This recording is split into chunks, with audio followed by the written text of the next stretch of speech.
بسم اللہ الرحمن الرحیم۔ شروع اللہ کے نام سے جو نہایت مہربان اور رحم کرنے والا ہے۔ حضرت علی رضی اللہ تعالیٰ عنہ کا ارشاد ہے، جو دنیا پر فریفتہ ہوتا ہے وہ تین قسم کے مذاہب میں مبتلا رہتا ہے۔ وہ فکر جس کا نتیجہ کچھ نہیں، وہ حرض جو کبھی اسے نہیں چھوڑتی، وہ امید جو کبھی پوری نہیں ہوتی۔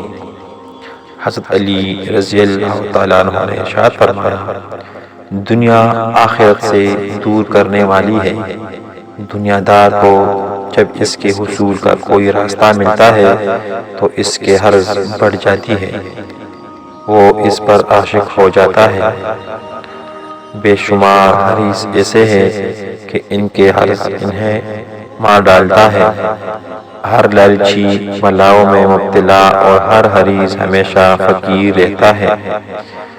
جس طرح سورج اور رات دونوں یکجا نہیں ہوتے، اسی طرح اللہ تعالیٰ کی محبت اور دنیا کی حرض دونوں ایک قلب میں جمع نہیں ہو سکتے۔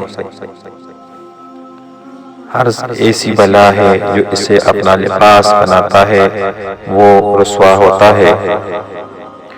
جو زیادہ طمع کرتا ہے وہ اکثر ٹھوکر کھاتا ہے، اور جس کی پرہیزگاری کم ہوتی ہے اس کا دل مردہ ہو جاتا ہے۔